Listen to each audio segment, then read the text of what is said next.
So, Sami Jemfi, any NPP minority leader, Kwame Alexander, Osahene Afenyo Markins, Abusuya extortion allegation, Sami Jemfi, Ebabe file against him. Abusuya Edin Sembebre, ena koso. Na Mamoni say, ya drop it update bebre, ena ede, Amamuna, ene OSP, one United Party member, Solomon Owusu, and 2 others have filed a petition to OSP such as enye OSP nkwa, the OSP Attorney General and Speaker Bagbin, and as a Speaker of Parliament, say, and many mayano omo investigate Afenyo Markin on extortion allegation. I de abona abusuya right now no Afenyo Markins no sisi ade otwa na nihwe baby a enye and ensem bebre na eboba efri mu mom yenko na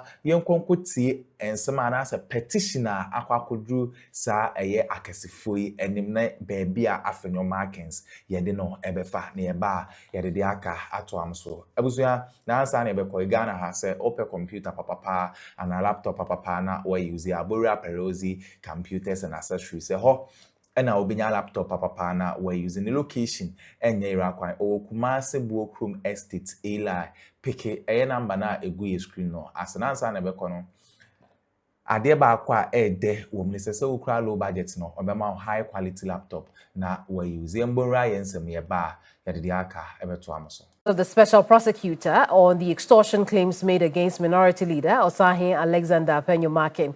The corruption ombudsman says it has become aware of the public allegations made by the CEO of Gold Board, Sami Jemfi, against the minority leader. The OSP statement also acknowledges 3 petitions in relation to the same extortion claims. Now, this afternoon, the OSP says it will now determine whether it falls within its statutory mandate and whether further investigative action is warranted. End of quote. Now, the United Party was first to indicate it will petition some institutions, including the Office of the Special Prosecutor, and we'll talk about that briefly. But I want to show you that statement from the OSP we saw only in the last few hours of this afternoon. Just before coming on the air, this statement came out, headlined allegations of extortion against the minority leader of Parliament. And, you know, it identifies who is making the allegation, CEO of Ghana Gold Board, Sami Jemfi, who the allegation has been made against, the minority leader of Parliament, Alexander Afenyo Markin, goes on to tell us how many petitions it has received as the Office of the Special Prosecutor. A joint petition submitted by 2 persons. We can tell you this is from the United Party because we know the United Party already indicated that 2 of the executives, Solomon Owusu, one of them, and Mr. Dankwa, the other, jointly petitioned the OSP and other institutions on this matter. But the OSP is also telling us, the Ghanaian people, that there are 2 separate petitions as well, submitted by other persons in relation to the allegation. And then it concludes by saying, given the nature of the allegations, the OSP will assess the case and determine whether or not it falls within its mandate. It has the mandate. It falls within its jurisdiction to investigate it at all. And this was coming only in the last few hours, just before we were coming on the air. Now, I told you earlier about Solomon Owusu. He's joining us now because he's one of 2 people in that joint petition submitted to the OSP. Solomon, good evening to you.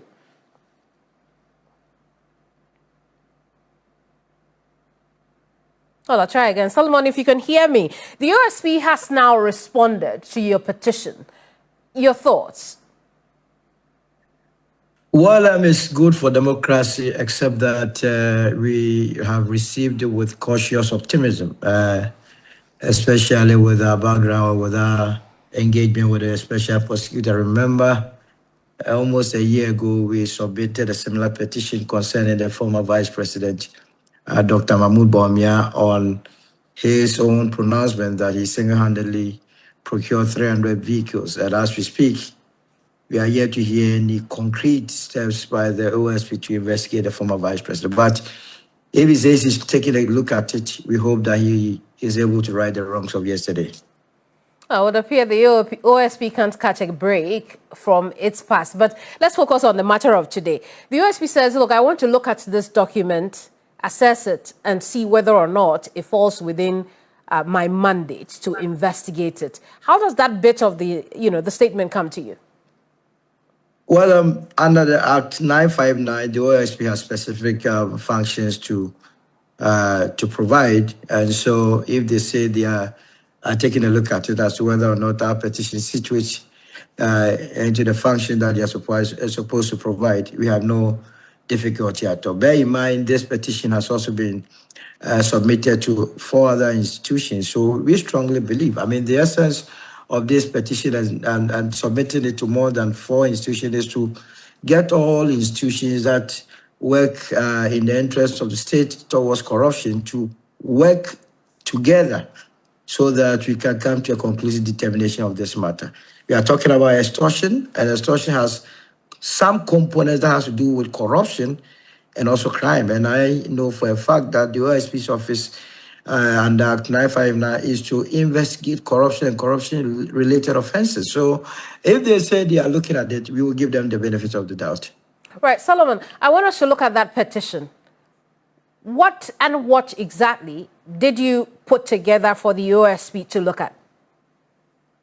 So the petition is very simple. On the 19th of August 2026, there was an accountability series, and the person that addressed the forum was the CEO of Gold Board, Mr. Sami Jamfi. He made certain allegations against the minority leader, Mr. Afenyo Markin, to the extent that he is an extortionist. And under our constitution or under our criminal code, extortion constitutes a crime. So we looked at the banter. Afenyo Markin responded. There wasn't any seriousness to attach to that bit that alleged that he had engaged in some sort of extortion, but rather played hanky-panky with it.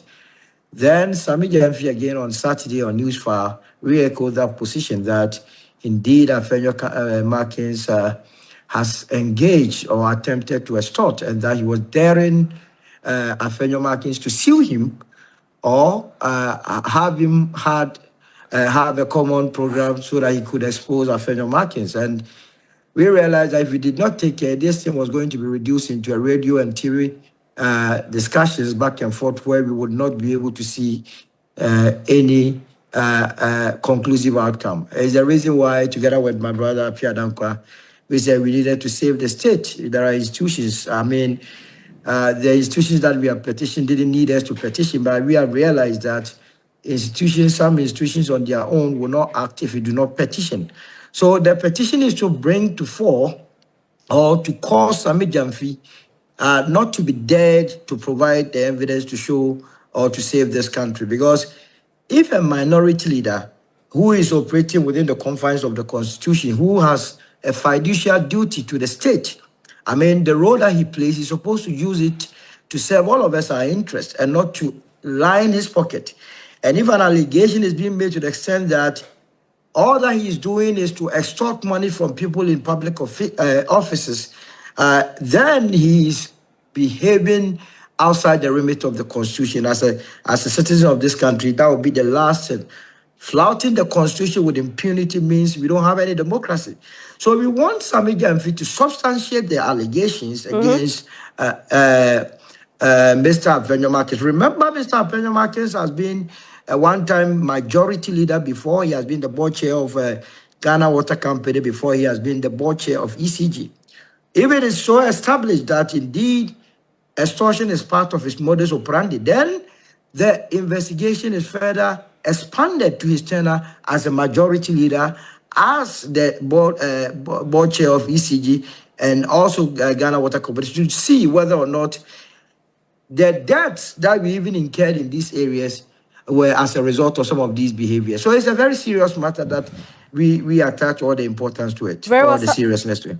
Very well, Solomon, hold on for me. I'll bring in now Alfred Atuya Yeboah, who's former Deputy Attorney General. My understanding is we lost the former Deputy Attorney General over the phone, but we would have loved to pick his thoughts on whether or not this could be much ado about nothing, whether or not this is a matter for the police to investigate, or perhaps the OSP might just come out to say, look, we will investigate this matter. But in a tad, we'll head to Parliament because a lot of things could be happening there. But Solomon, just before we do, we know the Speaker of Parliament is one of the 5 institutions you petitioned, correct? Absolutely. Very well. Parliament is reconvening today, and that's why I want us to head. This special sitting follows a recall by the Speaker of Parliament to sit from today, August 24, to Friday, August 28, 2026. Now, a number of intriguing things are happening. Our suspicion has always been that the recall was as a result of the ministerial and Supreme Court nominations we've seen from the government. So they will be, assessing those people who have been nominated for the said positions. But also, this is coming at a time when the minority has filed a motion for an investigation into the domestic gold purchase program, which is where we are going now. Christian Yale is a man on the ground. At the time of coming on the air, we know Parliament is still not sat. Let's find out now if that is taking place. Christian, what's the situation there now? Yes, Kemini. So there are quite a number of MPs who are currently in the chamber, and the expectation and anticipation is that any moment from now we would hear the marshals call the speaker entry into the chamber. In fact, I see the marshal is seated, and also the 2 chief whips for both sides. On the majority side, Roxton Nelson Afenyo is here, and on the minority side, there is Frank Addo. In fact, he's been here for a little over 4 hours, because as of 12 p.m. when I was last in the chamber to see, because that was the time which was communicated and advertised, he was here. That was just shortly after the minority caucus had finished their meeting, which is a regular one, because then before every meeting of Parliament would begin, both caucuses would usually meet to discuss what plans they have for the meeting. And on the minority side, basically, they have one agenda spelled out already, which is largely on the 1.7 billion gold losses, which they are expected to file a motion to call for inquiry into it. So right now, when you get into the chamber, it is pretty calm. Let's take it one after the other. Just a while ago, there's some MPs. Let's take it one after the other, right? We know that they should have sat by 12 p.m. We see live pictures from the chamber. People are chit-chatting, which means that they are not in session yet. What could be the reason? What are you picking up? So, yes, it is right. And just as I was about to say, I mean, in the conversations of some of the MPs, a while ago, one mistakenly turned on the microphone, and he could be heard in the local parlance questioning why nothing is happening as of yet, because it's been well over 4 hours. Now, the understanding and the basic understanding is that usually for a meeting of this sort, for today being the first day, you'd have the business committee meet to discuss the agenda for today, which would be advertised or published in the order paper. Now, there is a change in leadership, right? So you don't have Mahama as the majority leader. What is expected is that then you would have either the deputy majority leader, chair the committee's proceedings to discuss the agenda for today, or better still, you would have some level of communication or agreement between the new leadership, which is the Honorable James Agaga, and the committee members to discuss what issues are to be tabled or programmed for today before they'll come to sit. Now, what is also expected is that once proceedings begin, we should expect the majority leader, who is leader or chairman of the business committee, come to read the business committee statement for this week, the 5 days that they are coming to sit. Now, in his absence, the deputy majority leader should do that. I have not cited Kweku Rekethagan, who is the deputy majority leader and deputy chairman of the business committee. And so it presupposes that likely or very likely the situation has been that leadership from both sides have been in conclave and trying to iron out the issues to be discussed or to be dealt with, which is largely what has occasioned the delay. Earlier, Speaker was expected to send a Democracy Cup trophy to the Chief of Defense Staff, so we're thinking that probably that was the reason, but I later would realize that it was even the clerk to Parliament who went to make that presentation. So it means that Speaker has been around and he would want to chair this proceeding himself. So really, we are still wondering as to why, and some would question that if this is indeed an emergency meeting, then why is it that as of yet, that emergency, that sense of urgency has not been demonstrated and we have not had the House convened and called to session for them to discuss what they should discuss? Coming. Very well, Christian. We'll leave it here, but in the course of the show, we'll come back to you for updates on happenings in Parliament. But it's been about 4.5 hours since the advertised time for the sit-ins to begin. It's unclear why it has not begun, but there are important issues to be discussed, including the minority's motion on the activities of Gold Board and the activities also around the domestic gold purchase program. Now, I'm going to move on to Solomon Owusu. Solomon Owusu, you petitioned the Speaker. How do you expect this to play out? So, Kevin, it's very important that Parliament takes what is the allegation against the minority leader very serious. Remember, May of this year, one of the MPs, Ohene Kwame of Asante Achim, is it South or Central, was busted in the Netherlands on allegations of some romance scam, if your memory will serve you right. That in itself brought a huge integrity issue to the Parliament of Ghana that they've not been able to, as it were, recover from it. And so if there is also another allegation concerning a minority leader that he engages in extortion, that must occupy their minds. I mean, it didn't need individuals to rather even call for investigation. Parliament itself as an institution by now should have issued a statement calling for a thorough investigation into the matter. Because, I mean, any baggage that Afenyo carries, if it is proven that indeed he engaged in the extortion, would ultimately affect Parliament. And that is also not to say that at this point we believe that Afenyo has actually engaged in it, but we believe Parliament should have been an institution calling for a thorough investigation into this matter so that it can continuously establish the integrity of the institution that they so cherish. All right, Solomon, you stay there for me. I'll bring in now Jerry Ahmed, who's Wejak Bawe MP and Deputy Minority Whip. Honorable, good evening to you.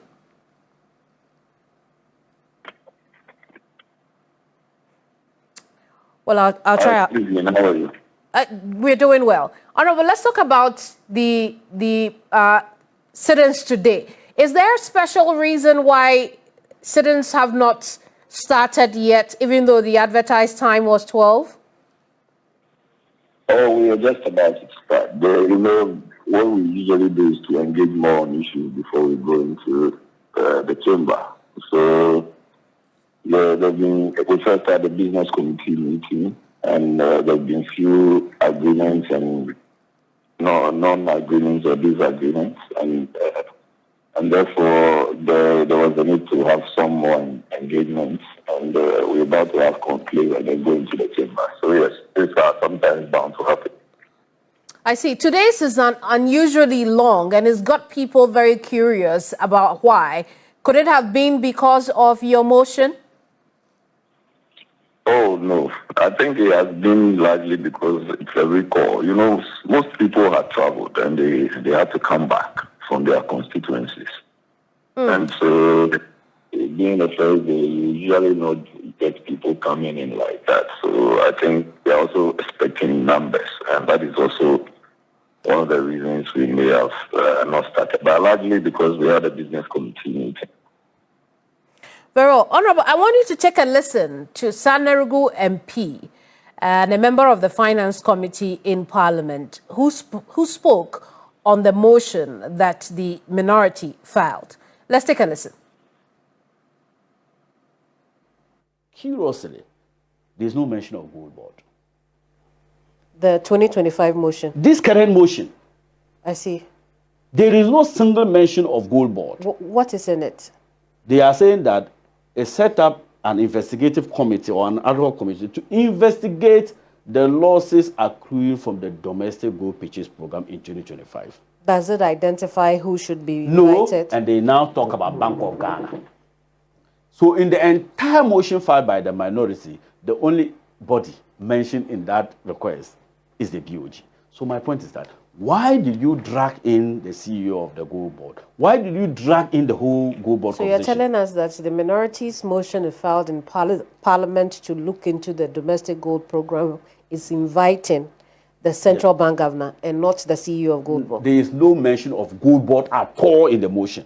So even if we agree with the motion, the only people who will be inviting will be The central bank. Now, I will propose a further amendment to the motion on the floor of Parliament today, if there is it, to say that I agree with the call that we should investigate the domestic gold purchase program.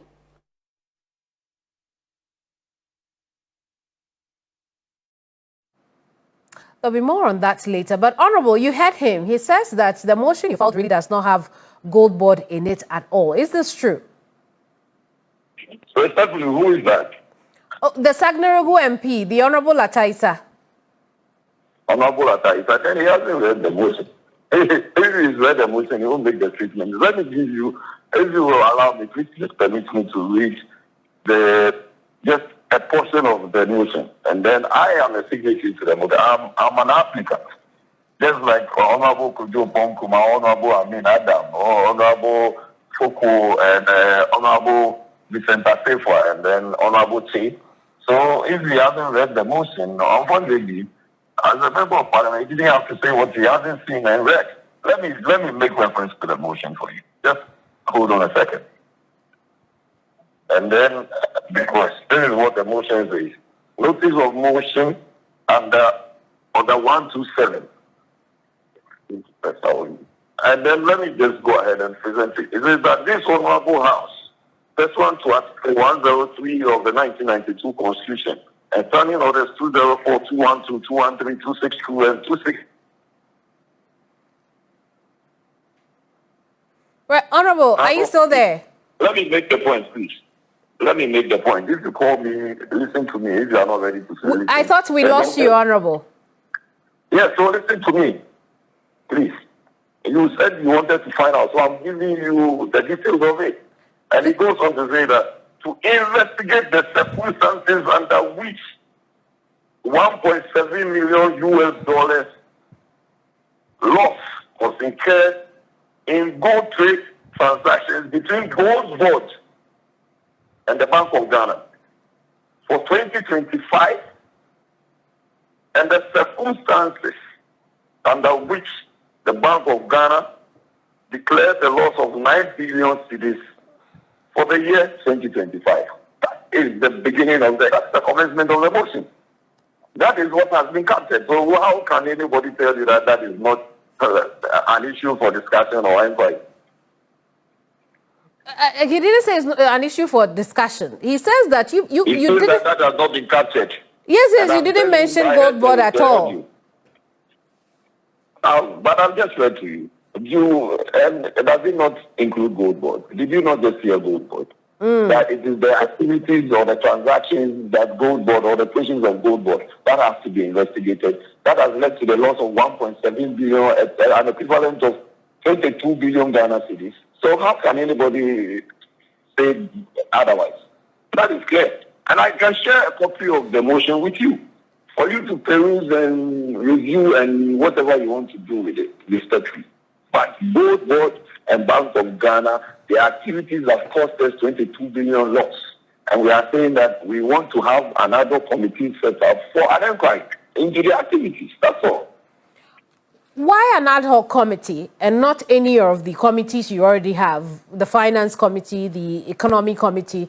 Why an ad hoc committee? An ad hoc committee can bring in very independent people. It must not be just respectfully members of parliament. It can bring in someone, for instance, an auditor general to be a part of the process. It can be someone who is into gold business, who has a lot of capacity and knowledge on activities of gold. It can bring somebody who is dealing with forest. These are the issues. So an ad hoc committee does not necessarily mean that, or we don't need a committee directly from Parliament, whether the standing committee or whatever committee or the select committee, which is already a part of Parliament.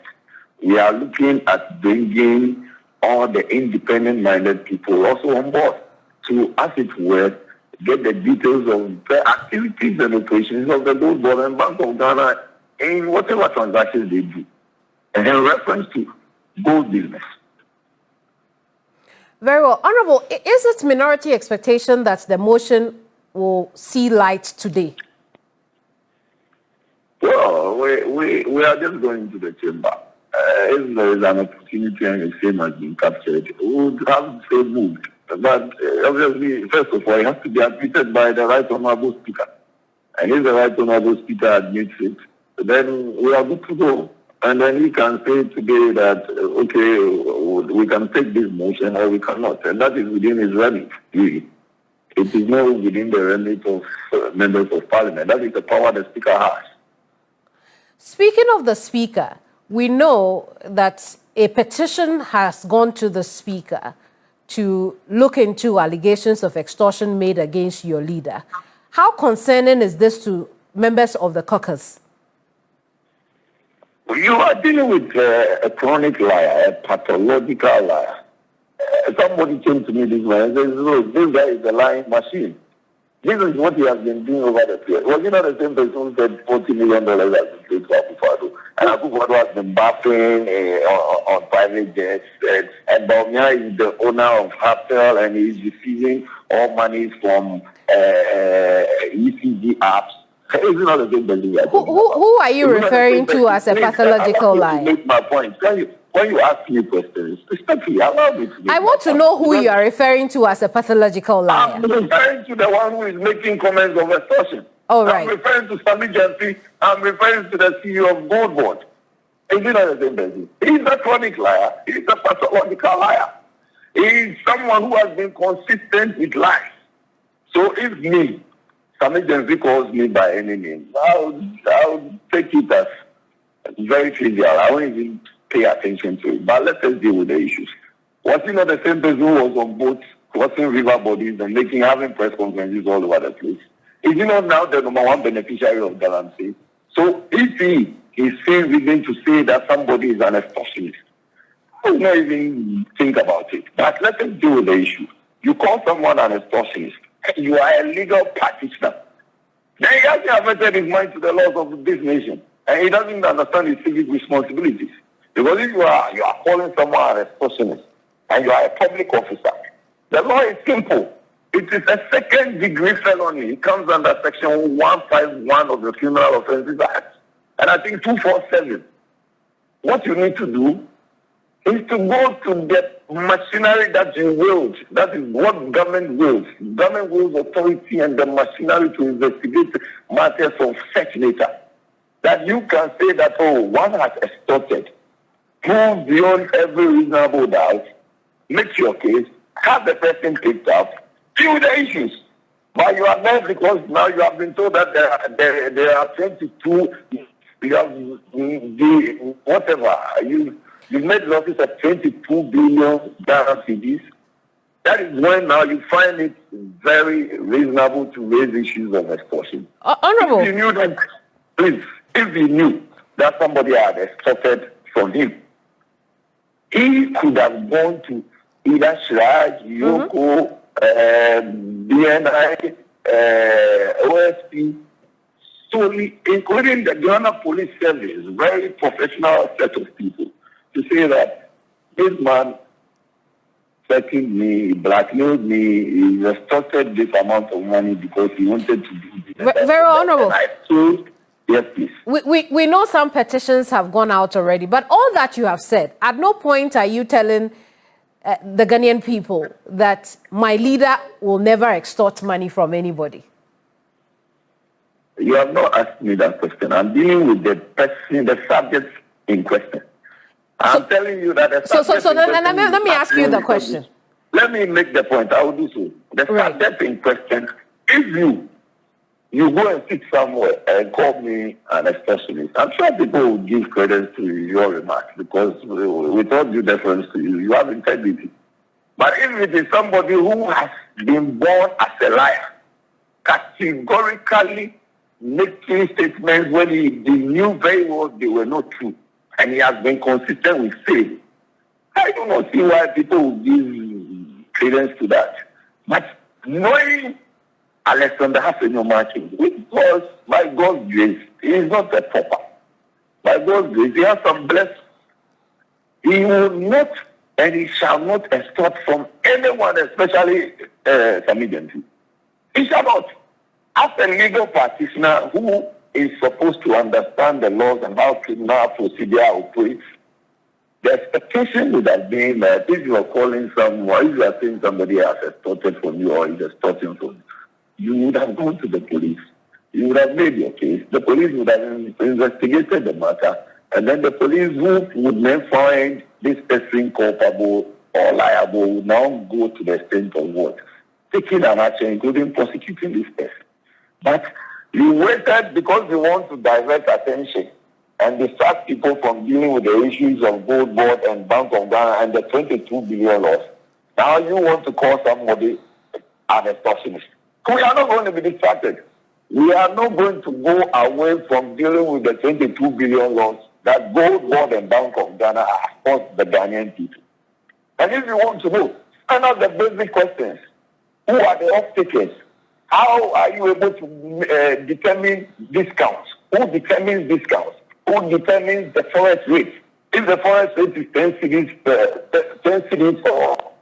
per dollar, who now says that, okay, let's pay 5 cedis per dollar? Who is saying that, okay, discounting from 100 pounds per whatever to 50? Who is determining that? And we don't want to talk about it. What the majority has said is that those questions you are asking, you could RTI it from the Central Bank and Gold Board. Why is that not an option? My dear, this is even one of the conversations they are having. That there is even a grand scheme or a grand agenda by the minority leader that people file RTIs and they are doing it on behalf of the minority leader as a means of extorting. Can you imagine the kind of conversation we are talking about? If people are trying to find out your operations, if people are trying to find out how you do your things, it is because it is the minority leader. Now, we cannot ask for accountability because it is some agency and Gold Board. This is somebody who has been stealing all manner of lives since we have known him. And people did not even take him on the way he's going about. The moment you start asking questions, today we are hearing that there is even an overdraft of 1 billion.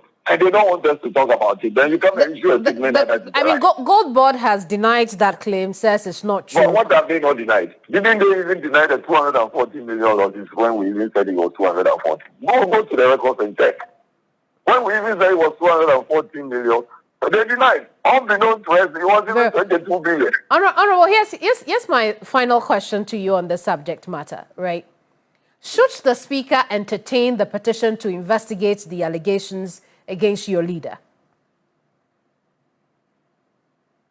You may respectfully, you were breaking. Can you repeat the question? Could you say that again? I didn't hear you. Yeah, I said you were breaking. I didn't hear your question respectfully. All right. Should the Speaker of Parliament entertain the petition brought to him to investigate the extortion allegation against the minority leader, Alexander Afenyo Markin? Well, I don't think that the Speaker has time for trivial matters, and the Speaker does not believe in hearsay. But let me let you understand that the minority leader has taken the necessary actions he has to take, and he will come into the full glare of the public. He is not waiting. In fact, he had a lot of people advising him to take all those allegations with a pinch of salt.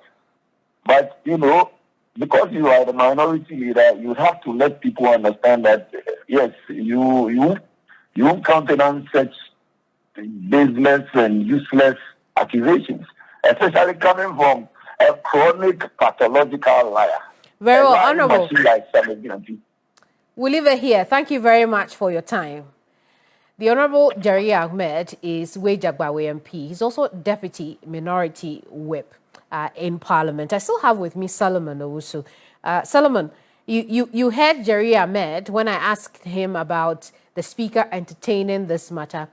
You also heard his reaction on whether or not, about the accusation against his leader, Alexander Afenyo Markin. Your reaction? Well, I think Jerry doesn't sound convincing. He doesn't sound someone who is confident that Afenyo is immune of what he's been accused of. But it is the reason why our petition is very important. If we were going to leave this matter to Sammy and Afenyo, it will immediately turn into an MPP NDC affair, and the seriousness of this matter will be lost on the way. That is why we decided, we read in between the lines. You would have people go behind the scenes, talk to the one that is alleged that please drop your guns and let's move on with brotherhood here and there. So now the matter is above Sammy Jemfi and Afenyo. So what Jerry is saying is neither here nor there. They have to, whether they like it or not, this matter will be investigated to its logical conclusion.